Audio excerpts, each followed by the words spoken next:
GT Holidays, South India's #1 travel brand. You know you are special when you're with GT Holidays. Nakkheeran நேயர்களுக்கு வணக்கம். இன்று நம்முடன் கருத்துக்களை பகிர்ந்து கொள்ள இணைந்திருக்கிறார் வேலூர் நக்கீரன் செய்தியாளர் ராஜா அவர்கள். வணக்கம் சார். வணக்கம். வேலூர் நாடாளுமன்ற உறுப்பினர் கதிரானந்த் இல்லத்தில் அமலாக்கத்துறை அதிகாரிகள் சோதனை நடத்தியதாக செய்தி. வீடு பூட்டப்பட்டிருந்தது, நீண்ட நேரமாக வெளியில் இருந்தாங்க, அதுக்கப்புறம் சோதனை நடத்தினாங்க அப்படிலாம் செய்தி. எதற்காக இந்த சோதனை? வேலூர் நாடாளுமன்ற தொகுதியினுடைய எம்பியா இருக்கிறவர் கதிரானந்த். இவருடைய அப்பா தான் திமுகவினுடைய பொதுச் செயலாளராக இருக்கிற அமைச்சர் துரைமுருகன். 2019ஆம் ஆண்டு நாடாளுமன்ற தேர்தலின் போது முதல் முறையா கதிரானந்த் எம்பி வேட்பாளரா வேலூர் தொகுதியில போட்டியிட்டாரு.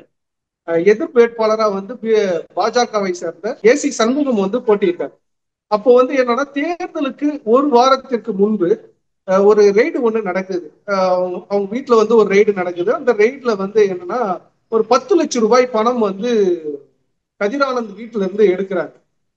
அந்த பணம் எடுத்ததுக்கு அப்புறம் ஒரு 2 நாள் பொறுத்து மீண்டும் ஒரு ரெய்டு, கரெக்டா டேட் சொல்லணும் அப்படின்னா 2019 ஏப்ரல் 1ஆம் தேதி பெரிய அளவுல ஒரு ரெய்டு நடக்குது. இந்த ரெய்டு எங்க நடக்குதுன்னா, துரைமுருகனுடைய ஆதரவாளரான சீனிவாசன் வீட்டுல நடக்குது. பூஞ்சோலை சீனிவாசன் அவர் ஒரு கட்சி பிரமுகர்.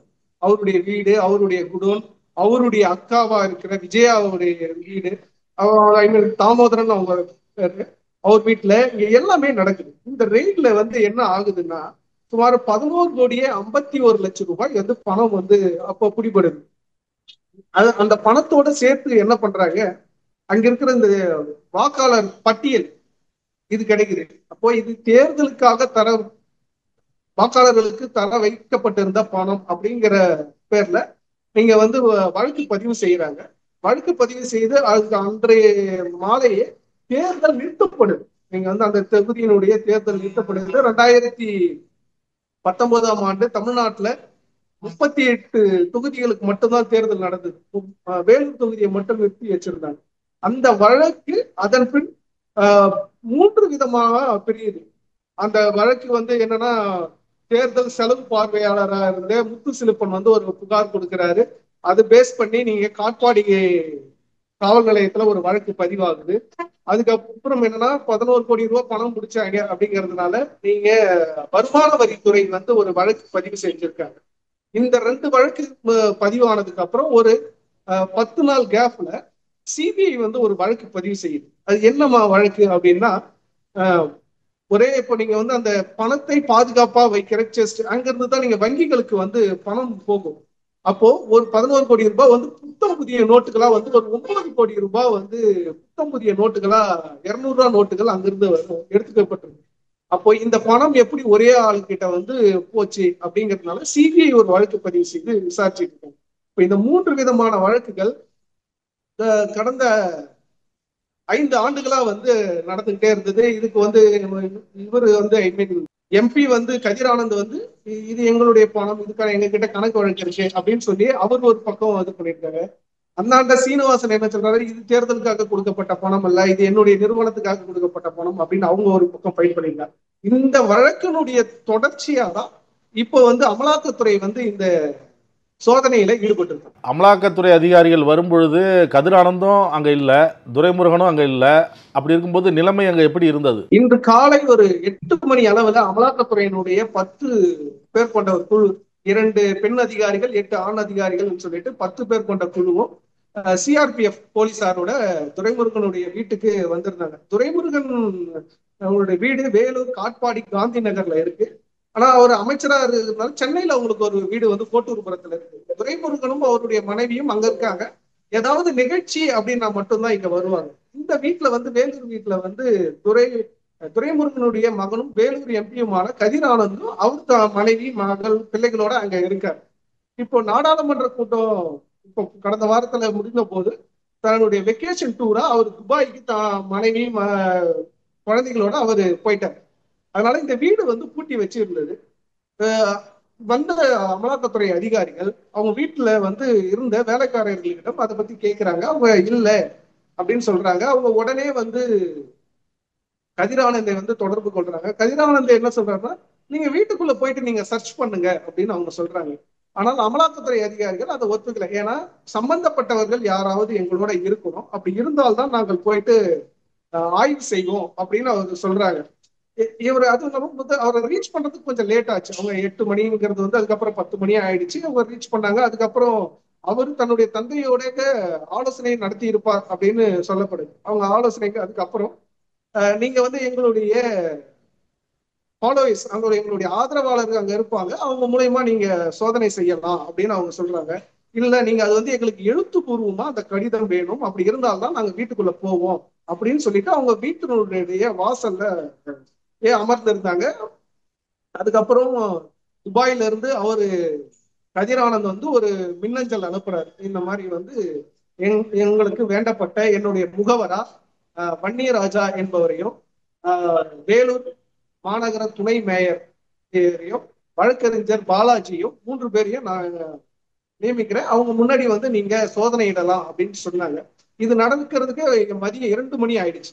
இந்த 2 மணிக்கு அப்புறம் தான் நீங்க அவங்க அந்த மின்னஞ்சல் வந்ததுக்கு அப்புறம் அவங்க வீட்டுக்குள்ள போயிட்டு ஆய்வு செஞ்சாங்க. ஆய்வு நடந்துகிட்டு இருக்கு. அதே மாதிரி வந்து காலையில இருந்து இப்ப துரைமுருகனுடைய கதிரானந்தனுடைய ஆதரவாளர் பூஞ்சோலை சீனிவாசன், தாமோதரன், அதுவும் இல்லாம அவங்களுடைய கதிரானந்துக்கு சொந்தமான கிங்ஸ்டன் கல்லூரி, பொறியியல் கல்லூரியிலையும் இந்த ஆய்வு நடந்துகிட்டு 2019 நாடாளுமன்ற தேர்தலின் போது சோதனை நடந்ததா சொன்னீங்க. வழக்கு பதிவுலாம் செய்யப்பட்டிருக்கு அப்படின்லாம் சொன்னீங்க. இப்போ அதுக்கப்புறம் 2024 நாடாளுமன்ற தேர்தலே முடிஞ்சிருச்சு. உண்மையிலுமே அது தொடர்பான ரைடு தானா, இல்ல வேற ஏதாவது உள்நோக்கம் இருக்கா? இப்போ முத்தரசன் வந்து இது பழிவாங்கும் நடவடிக்கை அப்படிங்கிறாரு. நம்ம இதை என்ன எப்படி பார்க்கணும்னா, எப்பவுமே வருமான வரித்துறை ஒரு வழக்கை பதிவு செஞ்சிருச்சு அப்படின்னா அதுல கைது இருக்காது. நீங்க அந்த பணம் எந்த வழியில வந்தது அப்படின்னு விசாரிப்பாங்க. அந்த பணத்துக்கான நீங்க கணக்கு காட்டியிருக்காங்களான்னு பார்ப்பாங்க. அந்த பணத்தை வந்து கணக்கு காட்டலன்னா அதுக்கு ஒரு அபராதம் விதிப்பாங்க. அதை கட்டிட்டாங்கன்னா அந்த வழக்கு முடிஞ்சிடும். நீங்க தேர்தல் செலவின வழக்கு அப்படின்னா சம்பந்தப்பட்டவங்க கிட்ட இருந்து அது வாக்குமூலம் ஆகும். இப்ப நீங்க வந்து வாக்காளர்களுக்கு தர வைக்கப்பட்டிருந்த பணம் அப்படின்னா அதுக்கான ரூல்ஸ் அண்ட் ரெகுலேஷன் வேற. அப்போ இதுல வந்து அந்த மாதிரி நடக்கல. ஒரு இடத்துல இருந்து பணம் பிடிக்கிறாங்க, அங்க அந்த ஷீட் எல்லாம் இருக்குது, வாக்காளர் பட்டியல் எல்லாம் இருக்குது. இந்த வழக்கு வந்து நடந்துகிட்டு இருக்கு, இவங்க கணக்கு காட்டிக்கிட்டு இருக்காங்க. இது ஒரு பக்கம் போய்கிட்டு இருக்கு. இதுல திடீர்னு அமலாக்கத்துறை உள்ள வந்ததுதான் இப்ப சந்தேகத்தை எழுப்பியிருக்கு. இதைத்தான் நீங்க வந்து சிபிஐ முத்தரசன் வந்து ஒரு கேள்வி எழுப்பியிருக்காரு. இது பழிவாங்கும் நடவடிக்கை அப்படின்னு சொல்றாரு. ஏன் அதை சொல்றாங்க அப்படின்னா, நீங்க 2 தினங்களுக்கு முன்புதான் அதானியுடைய டிஜிட்டல் மீட்டர் கொள்முதல் இது வந்து ரத்து செஞ்சிருக்கு தமிழ்நாடு அரசாங்கம். இவங்க வந்து அதிகமா விலை போட்டிருக்காங்க அப்படின்னு சொல்லி, அது ஒரு சர்வதேச டெண்டர், அது வந்து ரத்து செஞ்சிருக்காங்க.